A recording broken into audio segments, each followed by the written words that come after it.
South ఇండియాలోని అతి తక్కువ ధరలకి రత్నాలనందించే ఏకైక సంస్థ 6JVR. నమస్తే, నేను Keshav. Welcome to Suman TV. ఆంధ్రప్రదేశ్లో లిక్కర్ స్కామ్ దుమారం రేపుతోంది.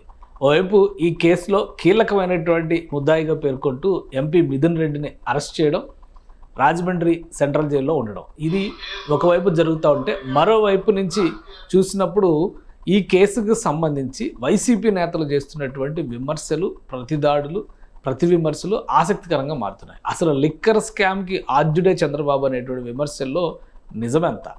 మరోవైపు పెద్దిరెడ్డి రామచంద్రారెడ్డి తాలిబాన్ల పాలన నడుస్తుంది ఆంధ్రప్రదేశ్లో అనడం వెనక ఆంతర్యం ఏంటి? ఈ అంశాలను విశ్లేషించేటువంటి ప్రయత్నం చేద్దాం. మనతో పాటు బీజేపీ అధికార ప్రతినిధి పెద్దిరెడ్డి రవికిరణ్ గారు ఉన్నారు.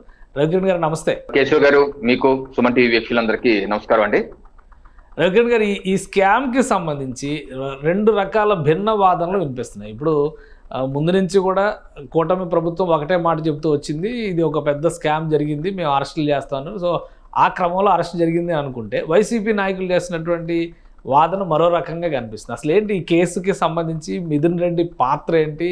ఆయన్ని అరెస్ట్ చేయడం వెనక రూల్స్ వైలేషన్ జరిగింది, ఉద్దేశపూరితమైనటువంటి కుట్రపూరితమైన చర్యలు తీసుకున్నారనే విమర్శలకు ఏం సమాధానం చెప్తారు మీరు? ఇప్పుడు మనకి 2019 ముందు జగన్మోహన్ రెడ్డి గారు పాదయాత్ర చేసినప్పుడు, నాది మాట తప్పని మడం తిప్పని వంశం, ఆడపడుచుల యొక్క తాలిబొట్లు కాపాడుతాను, నాకు ఒక అవకాశం ఇవ్వండి, మద్యాన్ని దశల వారీగా నిషేధించేస్తాను, రాష్ట్రంలో లేకుండా చేస్తాను, అలా చేయలేకపోతే 2024 ఎన్నికల్లో నేను ఓటు అడగను, మీ దగ్గరికే రానను, అటువంటి హామీలు ఇచ్చినటువంటి వ్యక్తి ఏం చేశాడు?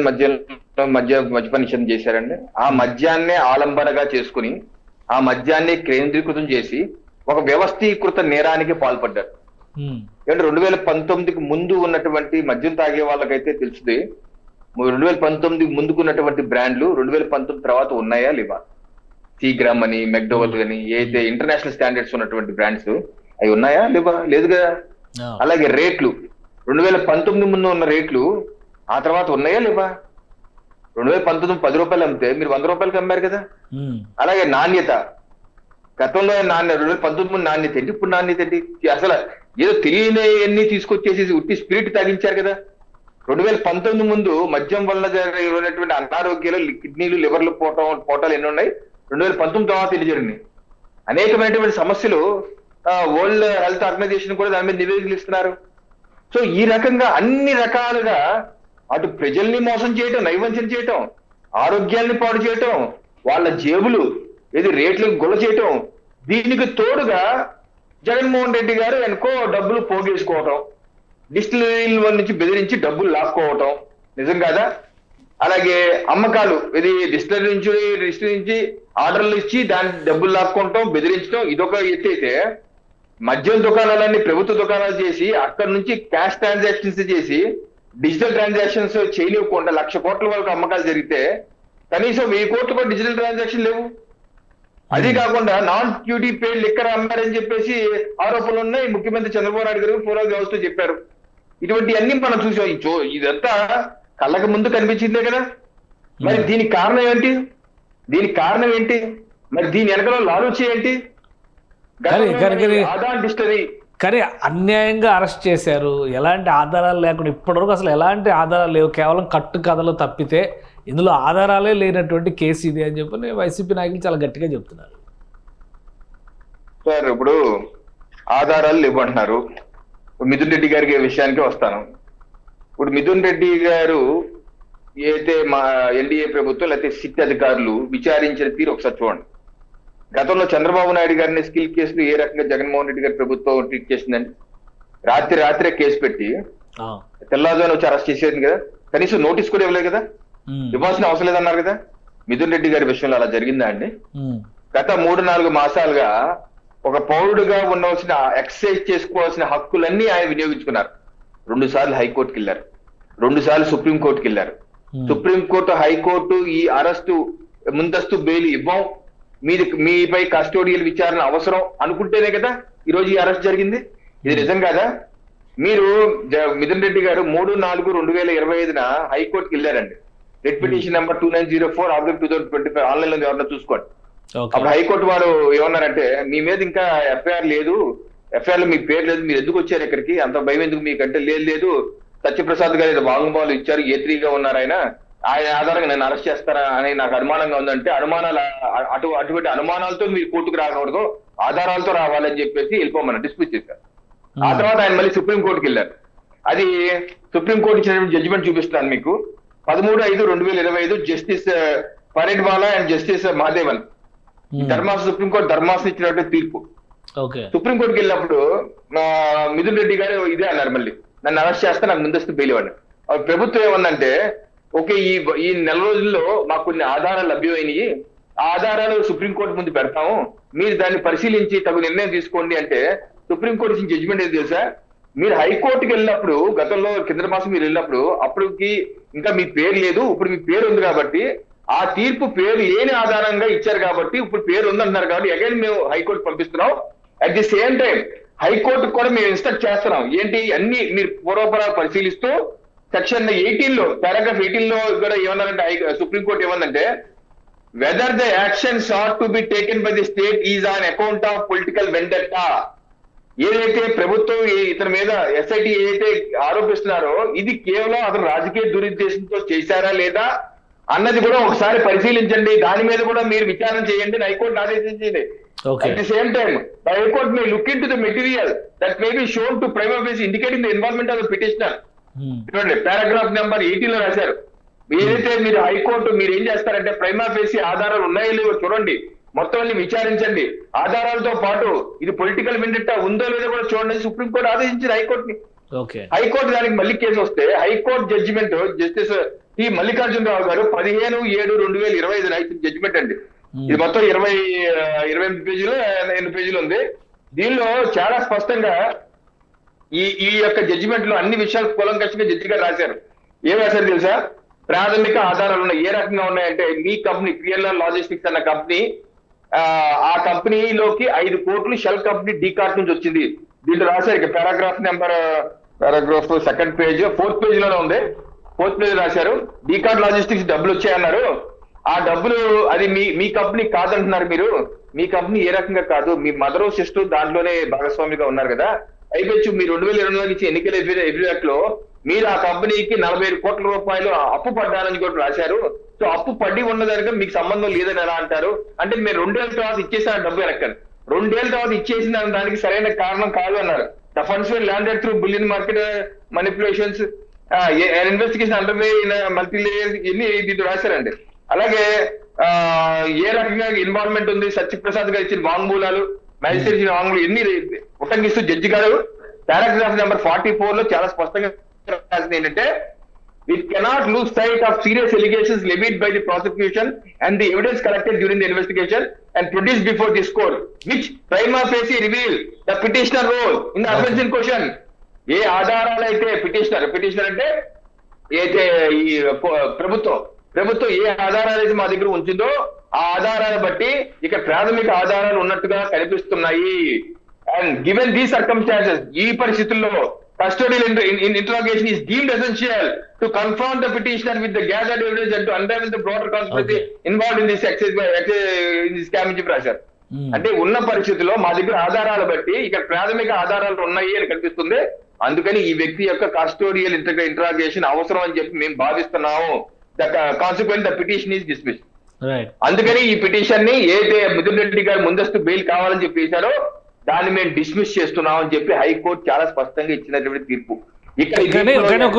ఒక విషయం జడ్జి గారు రాయలేదు. రవికిరణ్ గారు, ఒక విషయం, ఇప్పుడు ఈ కేసులో చూపిస్తున్నంత చొరవ ఆల్రెడీ చంద్రబాబు నాయుడు గారి మీద ఇంత ముందర కేసు నమోదైంది, దాని మీద ఎందుకు చూపించట్లేదు అని వైసీపీ నాయకులు అంటారు. మాజీ జేడీ లక్ష్మీనారాయణ గారు కూడా కామెంట్ చేశారు ఈ మధ్య ఒక ఇంటర్వ్యూలో అన్నారు. ఆయన కూడా చంద్రబాబు నాయుడు గారి మీద కూడా లిక్కర్ కేసు ఒకటి నమోదైంది, దానిపైన ఇంకా ఎక్కడా చర్యలు తీసుకోలేదు అనేటువంటి ఒక ప్రస్తావన వచ్చింది. ఏంటి అసలు ఆ కేసుకి పూర్వపరాలు ఏమన్నా ఉన్నాయా మీ దగ్గర? సార్, ఇప్పుడు జగన్మోహన్ రెడ్డి గారు గత ప్రభుత్వం 2019 ముందు తను ప్రతిపక్షంగా ఉన్నప్పుడు చంద్రబాబు నాయుడు గారి మీద ప్రభుత్వం మీద అనేకమైన ఆరోపణలు చేసి, ఇదిగోండి అవినీతి చక్రవర్తి చంద్రబాబు నాయుడు గారు, అవినీతి చక్రవర్తి, దగ్గర 7 లక్షల కోట్లు మింగేశాడు ఈయన, సో దానిలో భాగంగా ఈ లిక్కర్ కుంభకోణం కూడా చేసేసాడు అని చెప్పేసి ఆయన పుస్తకం 400 పేజీల పుస్తకం రాశారండి. ఫస్ట్ ఆఫ్ ఆల్ వైసీపీ పార్టీలు అడిగేది ఏంటంటే, మీరు మొత్తం ఆధారాలు ఉన్నాయి, జీవోలునే పుస్తకం ఆవిష్కరించుకున్నారు కదా, మరి అధికారంలో వచ్చిన 5 ఏళ్ళు మీకు సరిపోలేదా? ఇన్వెస్టిగేషన్ చేసి ఛార్జ్ షీట్ ఫైల్ చేసి దాని విషయాన్ని కోర్టుకి అప్పచెప్పే అంత టైం ఎందుకు దొరకలేదు మీకు? మీరు ఎందుకని మీరు ఆయన మీద వెంటనే చర్యలు తీసుకోలేదు? నెంబర్ 1. నెంబర్ 2, జేడి లక్ష్మీనారాయణ గారు కొన్ని మీడియా సంస్థలతో మాట్లాడుతూ ఇది కూడా ఆయన అడుగుతున్నారు. అయితే నేను పెద్దలు జేడి లక్ష్మీనారాయణ గారు ఇతను ఐపీఎస్ ఆఫీసర్, ఆయన కూడా పొలిటీషియనే, ఐపీఎస్ బ్యూరోక్రాట్ టర్న్ పొలిటీషియన్. అయితే నేను వారు కూడా అడుగుతుంది ఏంటంటే, మీరు ఏదైతే దీని మీద పాత కేసు విచారణ చేయాలని అడుగుతున్న మీరు ఆ కేసు పూర్వాపరాల మీద మీరు ఏమన్నా దృష్టి సారించారా లేదా? దాన్ని మీరు ఎప్పుడైనా విశ్లేషించే ప్రయత్నం చేశారా లేదా? ఆ ప్రయత్నం చేయకపోతే అదొకసారి దృష్టి సారించకపోతే సారించాలని చెప్పి మీ ఛానల్ ద్వారా నేను విజ్ఞప్తి చేస్తున్నాను. అలాగే వైసీపీ పార్టీ వరకు చెప్తుంది ఏంటంటే, మీరు చంద్రబాబు నాయుడు గారి మీద అనేకమైన కేసులు పెట్టారు. దానిలో భాగంగా ఎలక్షన్లకి 4-5 నెలల ముందు ఇదిగో ఎఫ్ఐఆర్ నంబర్ 18/2023 డేటా 28/10/2023 ఈ ఎఫ్ఐఆర్ ఇది అక్టోబర్ 2023 అంటే ఎన్నికలకి 4-5 మాసాలకు ముందు మీరు పెట్టినటువంటి ఎఫ్ఐఆర్. ఎవరు కంప్లైంట్? వాసుదేవరెడ్డి. ఎవరైనా కమిషనర్ ఆఫ్ డిస్టిలరీస్ ఏ వాసుదేవరెడ్డి గారు అయితే ఇప్పుడు ఈ కేసులో ఆయన కీలకమైనటువంటి ముద్దాయిగా ఉన్నారు. ఆయన ముద్దాయిగా ఉన్నారు. ఆ ముద్దాయి ఇచ్చినటువంటి ఫిర్యాదు ఇది. ఆ ఫిర్యాదు పోనీ ఈ ఫిర్యాదులో ఏదైనా కంటెంట్ ఉందా అంటే దీనిలో ఏమంటారు, ఏది 2012లో అంటే ఓ జీవో ఉందట. ఇది ఆ జీవో నెంబర్ 391 2012లో. దీనిలో ఏంటంటే ఏదన్నా ఒక షాప్, మద్యం షాప్ యొక్క annual turn over annual fee కన్నా ఎక్కువ అయితే పెరిగితే పెరిగిన దాని మీద 6% ప్రివిలేజ్ ఫీ కట్టాలని 2012లో ఉంది. సో మీరేం చేశారంటే మీరు దాన్ని ఇంకో జీవో ఇచ్చి తీసేశారు. ఇది జీవో నెంబర్ 218 డేటెడ్ 22/6/2015 ఇంకో జీవో ఇచ్చేసి తీసేశారు. అలా తీసేయటం వల్ల 6% ప్రివిలేజ్ ఫీ రాష్ట్ర ప్రభుత్వానికి ఖజానానికి గండిపడింది. దానిలో 1300 కోట్లు నష్టం వాటిల్లిందని చెప్పి ఎఫ్ఐఆర్ రాశారండి. ఇక్కడేమో 1300 కోట్లు అన్నారు. మొన్న జగన్మోహన్ రెడ్డి గారు ప్రెస్ మీట్ ఏదో పెట్టి మన 4 రోజుల క్రితం 25,000 కోట్లు చంద్రబాబు నాయుడు ఎత్తినేసారన్న. చూడండి ఈ ఎఫ్ఐఆర్ లోనే మెన్షన్ చేశారు 1100 కోట్లని. సో 1100 కోట్లని ఆ రోజు మీరు మెన్షన్ చేసి ఈ రోజు అది చూడండి పేజ్ నెంబర్ పారాగ్రాఫ్ 1 లో రాశారు ఇక్కడ 1300 కోట్లు. అది ఒకటి. మీరు ఆ ప్రివిలేజ్ ఫీ ఏదో ఎత్తేసారని చెప్పేసి ఎత్తేస్తే లబ్ధి ఏం చేయకూడదు చెప్పాలి కదా, అదే లేదు. దీని మీద హైకోర్టుకి వెళ్ళారండి. హైకోర్టు జడ్జిమెంట్ ఎప్పుడు వచ్చింది? 10 జనవరి 2024 వచ్చిన జడ్జిమెంట్. ఈ జడ్జిమెంట్ ఇచ్చింది ఎవరో తెలుసా? మిథున్ రెడ్డి గారి కేసులో జడ్జిమెంట్ ఇచ్చిన జస్టిస్ మల్లికార్జున రావు గారు ఈ కేసుకు కూడా జడ్జిమెంట్ ఇచ్చారు. ఏది చంద్రబాబు నాయుడు గారు ముందస్తు బెయిల్ పిటిషన్ వేస్తే అప్పుడు ప్రభుత్వం వచ్చిన వాదనలు వినిపించారు. ఈ జడ్జి గారే దాన్ని హీరింగ్ చేసి 50 పేజీలు ఎంత ఉంది.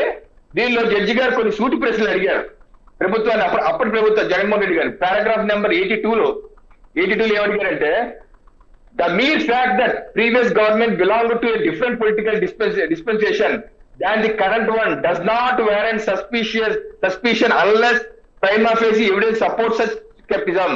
అంటే గత ప్రభుత్వం వేరే పార్టీ అయినంత మాత్రాన మీరు ప్రతిదాన్ని అనుమానాలు పడిపోవాల్సిన అవసరం లేదు, ప్రాథమిక ఆధారాలు ఉంటే తప్పితే. అంటే ప్రాథమిక ఆధారం లేనట్లు ఇక్కడ.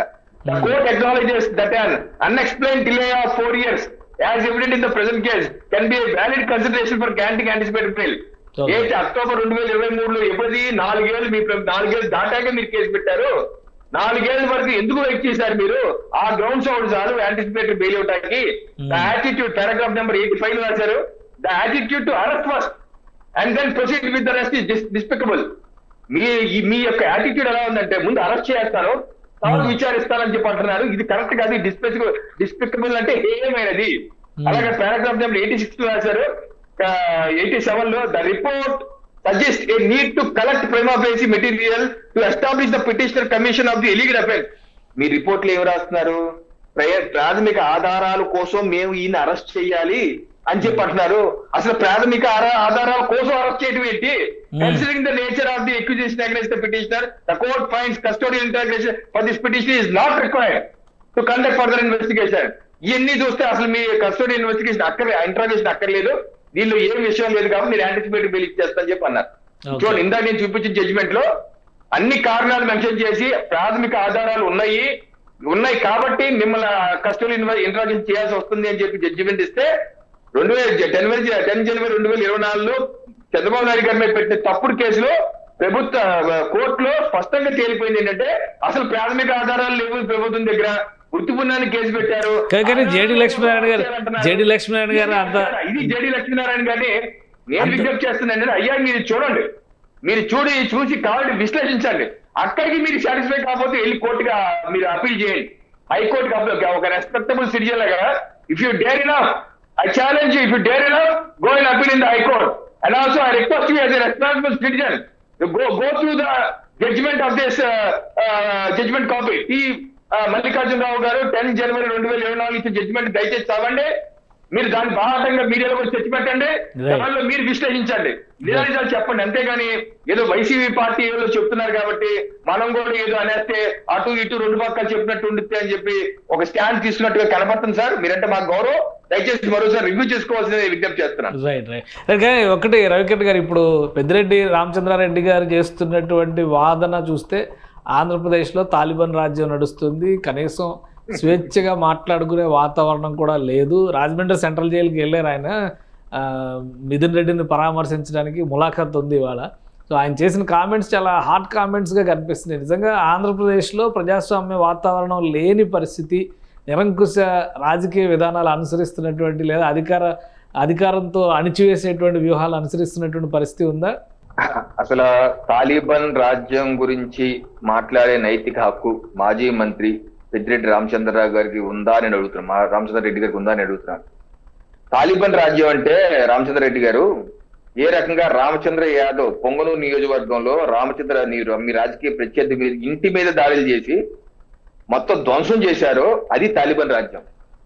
ఏదైతే అంగళ్ళ దగ్గర చంద్రబాబు నాయుడు గారు తన రాజ్యాంగపరంగా హక్కులు వినియోగించుకుంటూ తన యాత్ర చేసుకుంటే దాని మీద దాడి చేశారు చూసారా, అది తాలిబాన్ రాజ్యం అంటే. తాలిబాన్ రాజ్యం అంటే ఏంటి తెలుసా? జీవో నెంబర్ 1 ఇచ్చి ఏ ప్రతిపక్ష పార్టీ రోడ్డు మీద రాకూడదు అని జీవో నెంబర్ 1 ఇచ్చారు. హైకోర్టు దాన్ని తిట్టిపోసి కొట్టేసిందే ఆ ప్రభుత్వం తాలిబాన్ రాజ్యం. రామచంద్రారెడ్డి గారు ఇది కాదు. ఎందుకంటే మీరు ఒకసారి గమనించాలి. ఇప్పుడు ఇందాక కూడా నేను చూశాను, ఆయన జైల్లో వాళ్ళ అబ్బాయిని ఒక తండ్రిగా ఆయన ఆవేదనతో నేను కూడా నా యొక్క సంఘీభావం తెలియజేస్తాను. ఒక తండ్రిగా ఒక పుత్రుడు జైల్లో ఉన్నారు.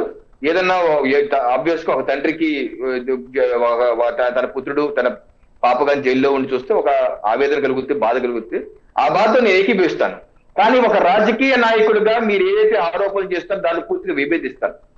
మీరు ఇందాక అంటాం మా జైల్లో సౌకర్యాలు ఇవ్వటం లేదని చెప్పి అన్నారు. ఇదే వ్యాఖ్యలు గతంలో చంద్రబాబు నాయుడు గారు అదే జైల్లో, అదే రాజమండ్రి జైల్లో ఉంటే మీ పార్టీ నాయకులు ఏమన్నారు? రెడ్డి గారు, రామచంద్రారెడ్డి గారు, మీరు దోమలు కొడతాయా జైల్లో? దోమలు కాకపోతే రంభా ఊర్వశి మేనకాలు కొడతాయా అని చెప్పి అన్న బ్యాచ్, దగులుబాజీ బ్యాచ్ మీరు కాదా అండి? ఏ రకంగా తిట్టిపోసారండి? మీరు కాదా? మీ ప్రభుత్వం కాదా? మీ నాయకులు కాదా? ఈ రోజు మీరు మాట్లాడుతుంది ఏంటి? మరి మీకేమి ఏ ఫెసిలిటీస్ ఇవ్వాలో చెప్పండి. ఇదిగో కోర్టు వారు ఇచ్చినటువంటి 21/7/2025 కోర్టు వారు ఇది ఎన్ని ఫెసిలిటీస్. ఇప్పుడు మీరు జైల్లో లేరు సార్. ఇప్పుడు రామచంద్రారెడ్డి మీ అబ్బాయి జైల్లో లేడు. మీ అబ్బాయి ఉంది జ్యుడిషియల్ కస్టడీలో, అంటే జడ్జి గారి కస్టడీలో ఉన్నారు. ఆయన జడ్జి గారి కస్టడీ అంటే ఆ ఫెసిలిటీస్ ఇవ్వాల్సింది కూడా జడ్జి గారు ఏమైనా ఫెసిలిటీస్ ఇచ్చారు? అవన్నీ ఇస్తున్నారు లేదా మీరు చెప్పండి ముందు.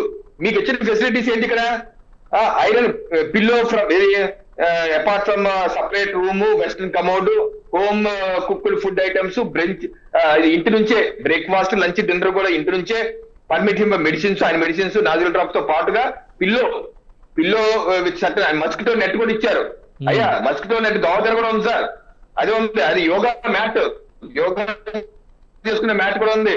వాకింగ్ షూస్, వాకింగ్ చేసుకుంటే షూస్ ఉన్నాయి. Purified water bottle, RO water bottle చేస్తున్నాయి. Iron cot with bed, daily news paper, television in the room, table with white paper and pens etcetera, and attender to the petitioner అంటే ఒక సహాయకుడు కూడా.